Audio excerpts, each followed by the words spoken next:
यदा यदा हि धर्मस्य ग्लानिर्भवति भारत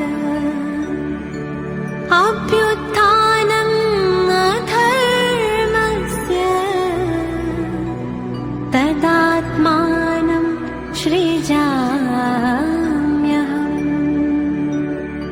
परित्राणाय साधूनां विनाशाय च दुष्कृताम् धर्म संस्थापनार्थाय संभवामि संगम युगे।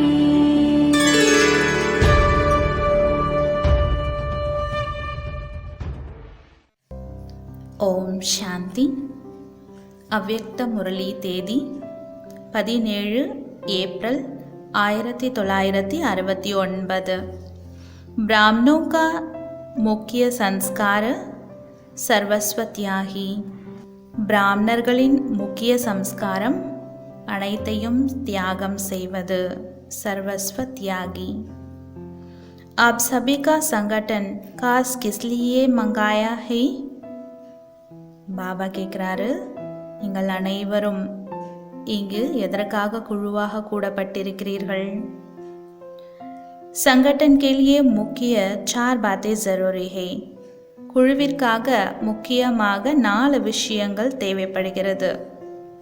आपस में एक दो में स्नेह, नज़दीक संबंध, सर्विस की जिम्मेवारी और ज्ञान योग की धारणा का सबूत।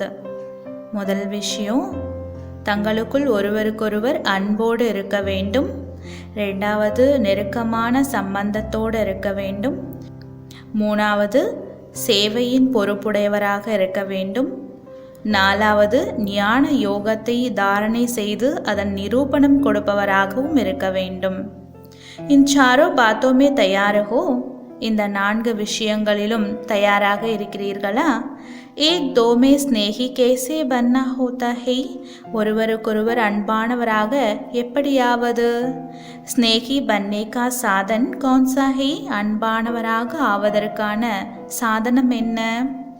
या जो एक दो से दूर हो जाते हैं उसका कारण यह है क्योंकि एक दो के संस्कार एक दो के संकल्प नहीं मिलते।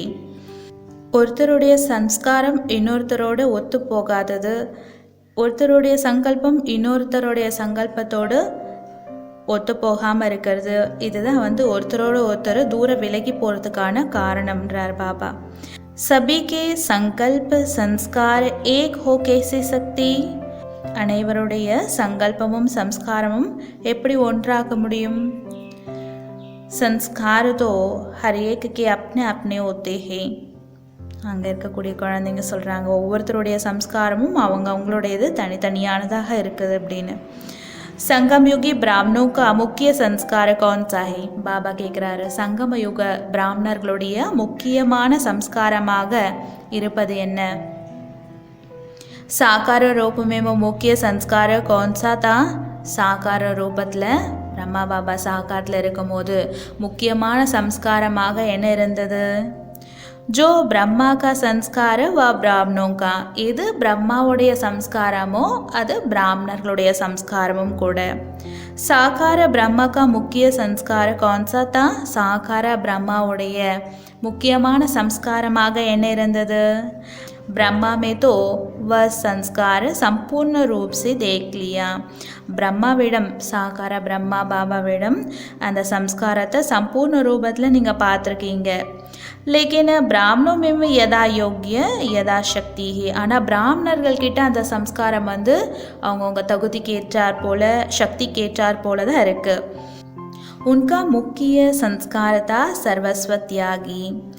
அவருடைய பிரம்மா பாபா சாகாரத்தில் இருக்கும்போது சாகார பிரம்மாவுடைய முக்கியமான சம்ஸ்காரமாக இருந்தது சர்வம்ச தியாகம் செய்யக்கூடிய சம்ஸ்காரம்।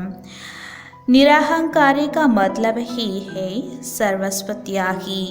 நிராகங்காரியாக அகங்காரமற்றவராக இருப்பதற்கான அர்த்தம் என்னன்னா அனைத்தையும் தியாகம் செய்திருப்பது, சர்வஸ்வ தியாகியாக இருப்பது.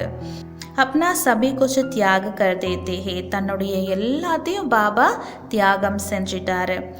सर्वस्व त्यागी होने से सर्वगुण आ जाते हैं. सर्वस्व त्यागिயாக இருப்பதன் மூலமாக அனைத்து குணமும் வந்துவிடுகிறது. दूसरे के अवगुण को ना देखना यह भी त्याग है.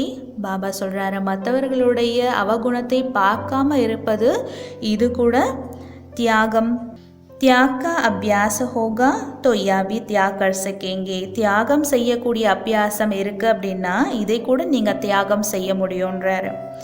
सर्वस्व त्यागी अर्थात देह के बान का भी त्याग. सर्वस्व त्यागी அப்படின்னா தேக உணர்வையும் தியாகம் செய்யணும். तो ब्राह्मणों का मुख्य संस्कार है सर्वस्व त्यागी. ஆக பிராமணர்களுடைய முக்கியமான சம்ஸ்காரமே சர்வஸ்வ தியாகம் செய்வது. इस त्याग से मुख्य गुण कौन से आते हैं? இந்த தியாகம் செய்வதன் மூலமாக முக்கியமான குணமாக என்ன வருகிறது? सरलता और सहनशीलता. சரளத்தன்மை மேலும் சகிப்புத்தன்மை என்ற குணம் இந்த தியாகம் செய்வதன் மூலமாக வருகிறது. जिसमें सरलता सहनशीलता होगी वह दूसरों को भी आकर्षण जरूर करेंगे. யாரிடம் இந்த சரளத்தன்மை மேலும் சகிப்புத்தன்மை என்ற குணம் இருக்கோ அவர்கள் மற்றவர்களை கண்டிப்பாக கவர்ச்சிக்கக்கூடியவர்களாக இருப்பாங்க. और एक दो के स्नेही बन सकेंगे. மேலும் ஒருவருக்கொருவர் அன்பானவராகவும் அவங்களால இருக்க முடியும். अगर सरलता नहीं तो स्नेह भी नहीं हो सकता. ஒருவேளை சரளத்தன்மை இல்லை அப்படின்னா அன்பானவராகவும் அவர்களால் இருக்க முடியாது. एक दो में स्नेही बनना है तो उसका तरीका ये है. ஒருவருக்கொருவர் அன்பானவராக இருக்க வேண்டும் என்றால் அதற்கான வழிமுறை இதுதான், சரளத்தன்மையோடு இருப்பது. एक तो सर्वस्व त्यागी देह सहित. தேக சகிதமாக சர்வஸ்வ தியாகியாக ஆக வேண்டும். इस सर्वस्व त्यागी से सरलता सहनशीलता आपे ही आएगी. இந்த சர்வஸ்வ தியாகம் செய்வதன் மூலமாக சரளத்தன்மை மேலும் சகிப்புத்தன்மை இரண்டும் தானாகவே வந்துடும். सर्वस्व त्यागी की यह निशानी होगी सरलता और सहनशीलता. சர்வஸ்வ தியாகியாக இருப்பவர்களிடம் இந்த அடையாளம் இருக்கும். சரளத்தன்மையோடு இருப்பாங்க, சகிப்புத்தன்மையோடு இருப்பாங்க. साकार रूप में भी देखा ना, जितना ही नॉलेजफुल उतना ही सरल स्वभाव, जिसको कहते हैं बचपन के संस्कार. சாக்கார ரூபத்தில் பிரம்மா பாபாவை சாக்காரில் பார்த்தீங்க இல்லையா, எந்த அளவு ஞானம் நிறைந்தவராக இருந்தாரோ அந்த அளவு சரள சுபாவம் உடையவராக இருந்தார். இதுக்கு தான் குழந்தை பருவ சம்ஸ்காரம்னு சொல்லப்படுது. புசர்கா புசர்க, பச்பன்கா பச்பன். பெரியவர்களிடம் வயசானவங்க கிட்ட வயசானவர் போலவும் குழந்தைகள் கிட்ட குழந்தைகளாகவும் பாபா நடந்துக்கிட்டார். आप सभी की चलन ऐसी हो जो आपकी चलन से बाप और दादा का चित्र देखने में माये. உங்களுடைய நடத்தை மூலமாக பாபா மற்றும் தாதா இருவருடைய சித்திரமும் தெரிய வரணும். அந்த மாதிரி உங்களுடைய நடத்தை இருக்கணுன்றார். बोलने से नहीं चलने से चित्र देखने में माएगा. நீங்கள் சொல்கிறதுனால பாபாவுடைய ஹிஸ்ட்ரியை சொல்லும்போது பாபாவுடைய சித்திரம் கண்ணுக்கு தெரிய வரும். அந்த மாதிரி சொல்கிறதுனால இல்லை, உங்களுடைய நடத்தை மூலமாக பாபாவுடைய சித்திரத்தை காட்டணுன்றார், எல்லாருக்கும் தெரிய வரணும். ஐசி சலன் அபி ஹே, அந்த மாதிரியான நடத்தை இப்பொழுது இருக்கா? आपके चलन से बाप दादा का चित्र देखने में माता है. உங்களுடைய நடத்தை மூலமாக பாபாவுடைய சித்திரம் மற்றவர்களுக்கு தெரிய வருகிறதா? देखने में तो आता है लेकिन कभी कभी தெரிய வருது, ஆனால் சில சமயங்களில் தான் தெரிய வருதுன்றார். जब उस स्थिति में रहकर सर्विस करते हो तब आपकी वाणी से सूरत से समझते हैं कि इन्हों को ज्ञान देने वाला बहुत ऊंचा है. எப்பொழுது நீங்கள் அந்த ஸ்திதியில் நிலைச்சிருந்து சேவை செய்கிறீர்களோ அப்போ உங்களுடைய வார்த்தையிலிருந்து உங்களுடைய தோற்றத்திலிருந்து மற்றவங்களுக்கு தெரிய வருது, உங்களுக்கு ஞானம் சொல்லக்கூடியவர் உயர்ந்தவர், மிக உயர்ந்தவர்கிட்ட இவங்க ஞானம் படிக்கிறாங்க அப்படின்னு மற்றவங்களுக்கு தெரிய வருது. कहते हैं ना आपके चलन से बाप दादा के चित्र देखते हैं. உங்களுடைய நடத்தை மூலமாக பாப்தாதாவுடைய சித்திரத்தை பார்க்குறோம் அப்படின்னு சொல்கிறாங்க இல்லையா, லேக்கின் கபி கபி, ஆனால் சில சமயங்களில் தான் இந்த மாதிரி தெரிய வருதுன்றாரு. ஆப்பி கேமரா ஹோ, நீங்கள் கூட கேமரான்றாரு. आपके कैमरे में बाप दादा के चित्र छिपे हुए हैं. உங்களுடைய கேமராவில் பாப் தாதாவுடைய சித்திரம் மறைஞ்சிருக்கு. வா கபி கபி திக்காத்தே ஹோ கியூ, அந்த பாப் தாதாவுடைய சித்திரத்தை எப்பயாவது தான் காட்டுறீங்க, ஏன்னு கேட்குறாரு. சதைவ வகி சித்திர சலன்சே கியோ நஹி திக்காத்தே ஹோ, எப்பவுமே அதே சித்திரத்தை பாப் தாதாவுடைய சித்திரத்தை சதா ஏன் காட்ட மாட்டேன்றீங்க. புருஷார்த் ஹே, அங்கே குழந்தைங்க பாபாவுக்கு பதில் சொல்கிறாங்க, இப்போ நாங்கள் புருஷார்த்தியாக இருக்கோம் அப்படின்னு. புருஷார்த்த சப்த கஹா தக்க சல்னா ஹே, பாபா கேட்குறாரு, நாங்கள் முயற்சியாளராக இருக்கோம் அப்படின்ற இந்த வார்த்தை, முயற்சியாளர்ன்ற வார்த்தை எது வரைக்கும் சொல்லிகிட்டு இருப்பீங்க. கித்னா சமய அபி புருஷார்த்து கர்னா ஹே, இன்னும் எவ்வளோ காலம் புருஷார்த்தம் செய்யணும். क्या अंत तक ऐसे ही कहते रहेंगे कि हम पुरुषार्थी है, கடைசி வரைக்கும் இதே மாதிரியே நாங்கள் முயற்சியாளர்னு சொல்லிகிட்டே இருப்பீங்களா. ஜெய்சே அப் கர் ரஹே ஹோ ஐசே ஹி அந்த தக்க கஹேங்கே, எப்படி இப்போ நாங்கள் முயற்சியாளர் அப்படின்னு சொல்கிறீங்க இல்லையா, இந்த மாதிரியே தான் கடைசி வரலும் சொல்லிட்டு இருப்பீங்களான்னு கேட்குறாரு பாபா. புருஷார்த்த சப்த பி அப் சேஞ்ச் கர்னா, இப்போ நாங்கள் முயற்சியாளர், முயற்சி செஞ்சிட்ருக்குறோன்ற வார்த்தையை கூட மாற்றிடுங்கன்றாரு. भले पुरुषार्थ तो अंत तक करेंगे, लेकिन वह पुरुषार्थ ऐसे नहीं होगा जैसे अभी करते हो. கடைசி வரைக்கும் முயற்சி செஞ்சுட்டு இருப்பீங்க, ஆனால் அந்த கடைசி முயற்சி இப்போ இருக்கு இல்லையா, அந்த மாதிரி இருக்காதுன்றாரு. இப்போ சொல்கிறீங்க இல்லையா, அந்த மாதிரி இருக்காது. புருஷார்த் का अर्थ ही है जो एक बार गलती हो वही फिर दूसरे बारी ना हो. புருஷார்த்தத்தினுடைய அர்த்தமே என்னென்னா, என்ன தவிர நீங்கள் ஒரு முறை செஞ்சீங்களோ அந்த தவிர ரெண்டாவது முறை செய்யக்கூடாது. ஐசா புருஷார்த் ஹே, அந்த மாதிரியான முயற்சி செய்கிறீங்களா. புருஷார்த் கா ஜோ அர்த் ஹே உஸ்மே ப்ராக்டிக்கல் மே ஆனா ஹே, புருஷார்த்தம் அப்படின்ற வார்த்தைக்கு என்ன அர்த்தம் இருக்கோ அதை நடைமுறையில் கொண்டு வரணும், நடைமுறையில் வரணுன்றார். ஏக்கி போல் பார் பார் ஹோ तो उसको पुरुषार्थ कैसे कहेंगे. ஒரே தவறே திரும்ப திரும்ப நடக்குது அப்படின்னா அதை புருஷார்த்தம்னு எப்படி சொல்வாங்க. புருஷார்த்தக்கா லட்சியத்தோ ஹோனா சாயே, முயற்சி செய்கிறீங்க அப்படின்னா அந்த முயற்சிக்கான ஒரு லட்சியம் இருக்கணும் இல்லையா. பாக்கி இஸ் தரகா புருஷார்த்த சப்து பி நிகல் ஜானா சாயே. அதனால் இந்த மாதிரியான தவறு செஞ்சுட்டு திருப்பவும் நாங்கள் முயற்சியாளராக இருக்கோம் அப்படின்னு சொல்லக்கூடிய இந்த மாதிரியான முயற்சின்ற வார்த்தையை நீக்கிடுங்கன்றார். ஏக் தோ கே ஸ்னேஹி கேசே பன் சக்கேங்கி, ஒருவருக்கொருவர் அன்பானவராக எப்படி ஆவீங்க. பத்திர விவகார கர்னா சங்கடன் கர்னா சிர்ஃப் இஸ்மி மனஹி பனேங்கே, லெட்டர் போடுறது, கான்டாக்ட் வச்சுக்கிறது, ஒன்று சேர்றது, வெறும் இதனால் மட்டுமே அன்பானவராக ஆக மாட்டீங்க. यह तो स्थूल बात है, लेकिन एक दो के स्नेह तब बनेंगे जबकि संस्कार और संकल्पों को एक दो से मिलाएंगे. இது ஸ்தூல விஷயம், சந்திப்பது, லெட்டர் போடுறது, இதெல்லாம் ஸ்தூல விஷயம். ஆனால் ஒருவருக்கொருவர் அன்பானவராக எப்போ ஆவீங்க அப்படின்னா, ஒருவருக்கொருவர் சங்கல்பம் மற்றும் இந்த சம்ஸ்காரம் எப்போ ஒத்து போகுமோ அப்போ தான் நீங்கள் ஒருவருக்கொருவர் அன்பானவராக ஆக முடியும்.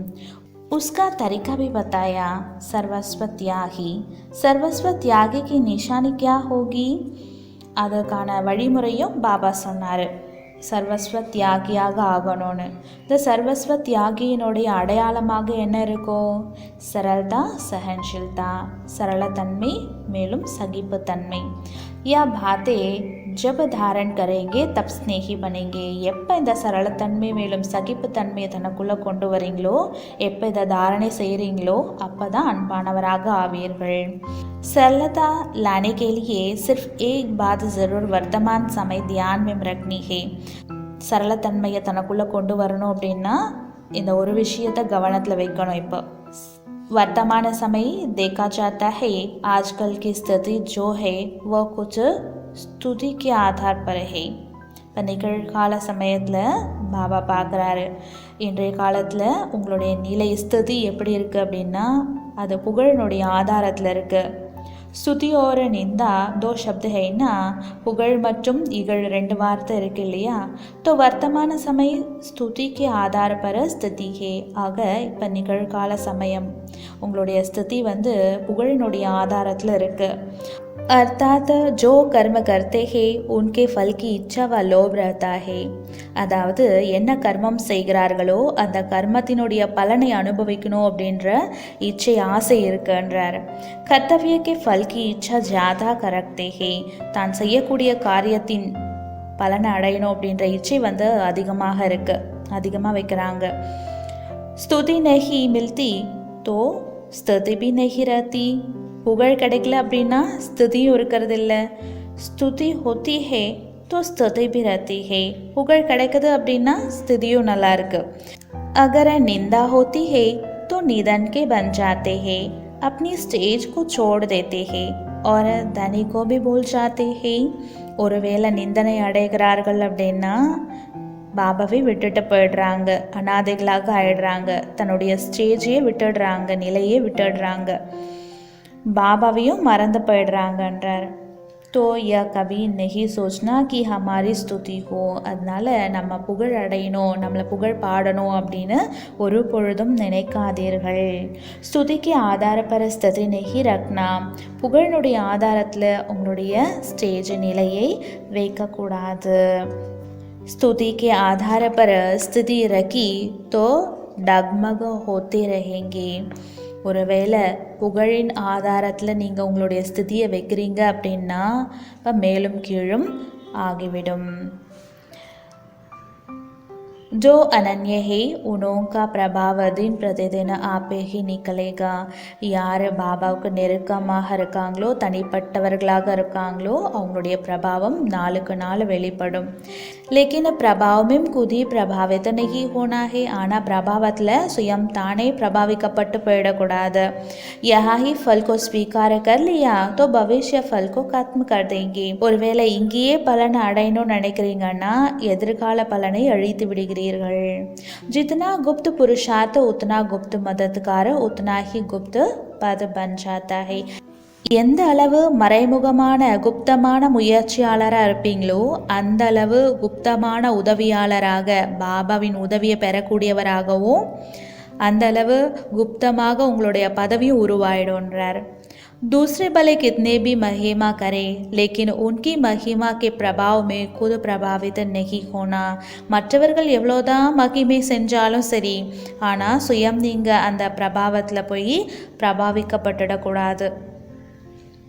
कोई भी कार्य करना है तो संगम पर ठहर कर जजमेंट करनी है. எந்த ஒரு காரியம் செய்யணும் அப்படின்னாலும் நடுவில் நிலச்சிருந்து, சங்கமத்தில் நிலச்சிருந்து தீர்மானிக்கணுன்றார்.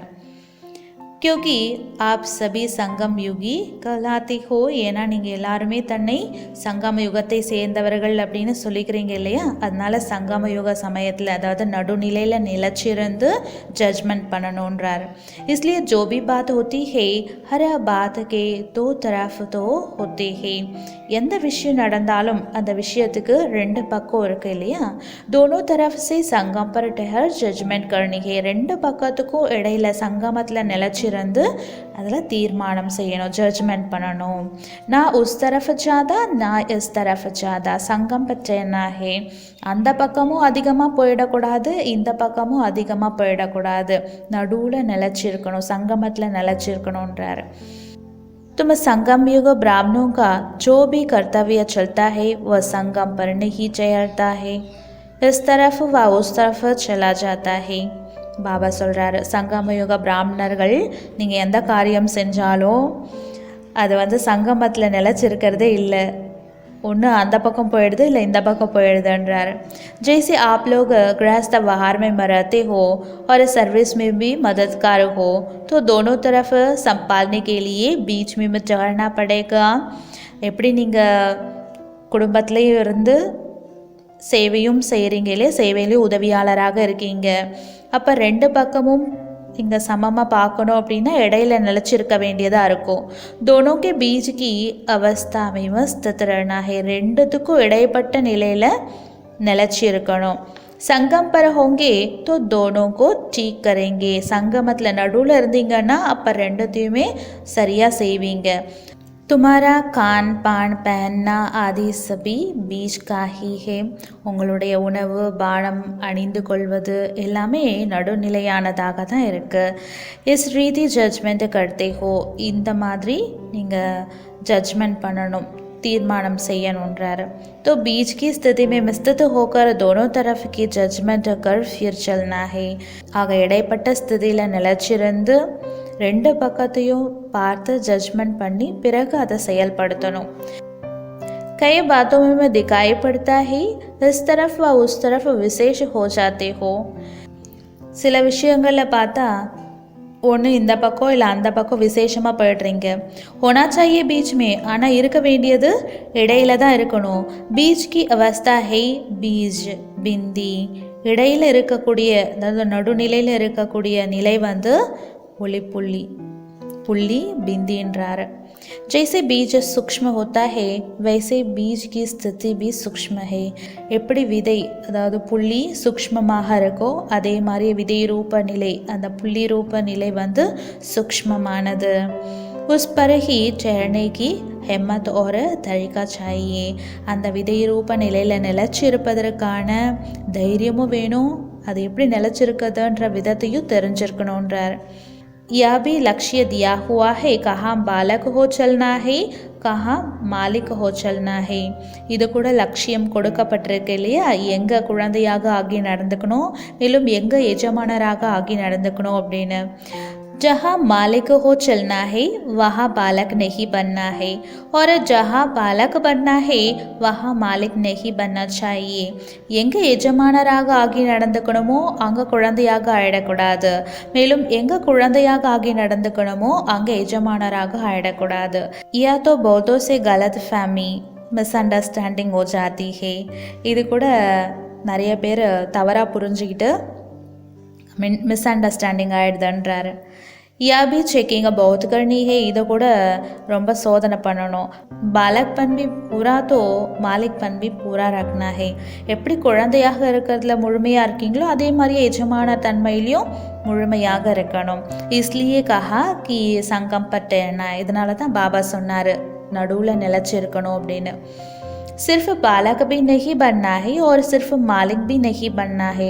வெறும் குழந்தையாக மட்டுமே ஆயிடக்கூடாது, அதே மாதிரியே எஜமானனாக மட்டுமே இருக்கிறேன் அப்படின்னு எஜமானனாக மட்டுமே இருக்கக்கூடாது. दोनों गुण होने से सभी ठीक चला सकेंगे. ரெண்டு குணமும் இருக்கும்போது தான் எல்லாத்தையும் சரிவர நடத்த முடியுன்றார். बालकपन अर्थात निर्संकल्प हो, जो भी आज्ञा मिले डायरेक्शन मिले उस पर चलना है. குழந்தை தன்மை அப்படின்னா நிர்சங்கல்பம், எந்த சங்கல்பமுமே வரக்கூடாது. என்ன கட்டளை கிடைக்குதோ, என்ன டைரக்ஷன் கிடைக்குதோ அதன்படி நடக்கணும், அவ்வளோதான். மாலிக்பன் அர்த்தாத் அப்னே ராய் தேனா. எஜமானர் தன்மை அப்படின்னா தன்னுடைய கருத்தை கூறுவது. किस स्थान पर मालिक बनना है वह स्थान और बात देखनी है. எந்த இடத்துல நீங்கள் எஜமானராக ஆகணும் அப்படின்னு இருக்கோ அந்த இடத்தையும் மேலும் விஷயத்தையும் பார்க்கணுன்றாரு. இந்த விஷயம் மற்றும் இடத்தை பார்த்து எஜமானர் நிலையில் நிலைச்சி இருக்கணும். சபி ஜஹா மாலிக் नहीं बनना है. எல்லா இடத்துலையும் எஜமானராக ஆயிடக்கூடாது. जहाँ बालक बनना है वहाँ अगर मालिक बन जाएंगे तो फिर संस्कारों का टक्कर हो जाएगा. எங்கே குழந்தையாக ஆகணுமோ அந்த இடத்துல எஜமான தன்மை காட்டுறீங்க, எஜமானராக ஆயிடுறீங்க அப்படின்னா பிறகு சம்ஸ்காரத்தினுடைய மோதல் ஏற்பட்டுடும்ன்றாரு. इसलिए आपस में एक दो के मददगार बनने के लिए दोनों ही बातें धारण करनी है. அதனால் ஒருவருக்கொருவர் உதவியாளராக ஆவதற்காக இந்த ரெண்டு விஷயத்தையும் தாரணை செய்யணும், கடைபிடிக்கணுன்றாரு. நைத்தோ சம்ஸ்காரம் டக்கர் होगा. அப்படி இல்லைன்னா சம்ஸ்கார மோதல் ஏற்படும். जहाँ बालक बनना चाहिए वहाँ मालिक बन जाते हैं. तो दो मालिक बनने से फिर संस्कारों का टक्कर हो जाता है. எங்கே குழந்தையாக ஆகணுமோ அந்த இடத்துல எஜமானராக ஆயிடுறீங்கன்னா அப்போ ரெண்டு எஜமானர் இருக்காங்கன்னா ரெண்டு பேருடைய சம்ஸ்காரமும் அங்கே மோதிக்குது. மாலிக் பி பன்னா ஹே பாலக் பி பன்னா ஹே எஜமானராகவும் ஆகணும் குழந்தையாகவும் ஆகணும் राय दी मालिक बने फिर जब फाइनल होता है तो बालक बन जाना चाहिए நீங்கள் கருத்தை சொல்கிறீங்க அப்படின்னா அங்கே எஜமானராக ஆயிடணும் பிறகு முடிவெடுக்கப்பட்டுடுச்சு அப்படின்னா இப்போ குழந்தையாக ஆயிடணும் किस समय पालक किस समय मालिक बनना है या भी बुद्धि की जजमेंट चाहिए எந்த சமயம் எஜமானராக ஆகணும் எந்த சமயம் குழந்தையாக ஆகணும் அப்படின்ற ஜட்ஜ்மெண்ட் கூட புத்தி சரியாக எடுக்கணுன்றாரு किस समय कौन सा स्वरूप धारण करना या भी विचार करना है எந்த சமயம் எந்த ஸ்வரூபத்தை நம்ம தாரணை பண்ணணும் அப்படின்ற சிந்தனை கூட இருக்கணும் பௌரூபி பன்னா ஹேன்னா பகுரூபியாக ஆகணும் இல்லையா சதைவ ஏக ரூப் நெகி எப்பவுமே ஒரே ரூபத்தில் இருக்கக்கூடாது ஜெய்சே சமய வைசே ரூப் எப்படிப்பட்ட சமயமோ அப்படிப்பட்ட ரூபம் இருக்கணும்